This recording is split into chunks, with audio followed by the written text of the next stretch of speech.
সব সময় তো সর্ষে বা পোস্ত দিয়ে পমফ্রেট রান্না করেই থাকি, তাই না? আজ ভাবলাম একটু অন্যভাবে বানিয়ে দেখি। বানিয়ে ফেললাম দুর্দান্ত স্বাদের তেলে ঝালে পমফ্রেট। বিশ্বাস করো, রান্নাটা যতটা সহজ, খেতে কিন্তু তার চেয়েও বেশি অসাধারণ। প্রথমে পমফ্রেট মাছগুলোকে নুন আর হলুদ দিয়ে ভালো করে মাখিয়ে নিয়েছিলাম।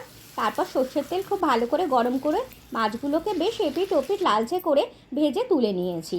মাছ ভাজার ওই একই তেলের মধ্যে দিয়ে দিলাম পেঁয়াজ বাটা, দুটো চেরা কাঁচা লঙ্কা। একটু নেড়ে ছেড়ে ভালো করে কষিয়ে নিতে হবে।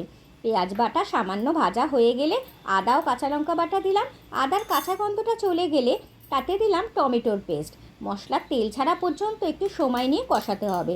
টমেটোর কাঁচা গন্ধটা কেটে গেলে ওর মধ্যে একে একে দিয়ে দিলাম পরিমাণ মতো হলুদ গুঁড়ো, লাল লাল রঙের জন্য কাশ্মীরি লঙ্কার গুঁড়ো, স্বাদ মতো নুন আর সামান্য একটু চিনি। এবার সব মশলা একসাথে একদম তেল ছাড়া পর্যন্ত খুব ভালো করে কষিয়ে নিতে হবে। মশলার থেকে তেল ভেসে উঠলেই দিয়ে দেবো পরিমাণ মতো একটু গরম জল। গরম জল দিলে যে কোনো তরকারির স্বাদ আর রঙ দুটোই কিন্তু নিখুঁত হয়। ঝোলটা এখন বেশ টকবক করে ফুটে উঠেছে।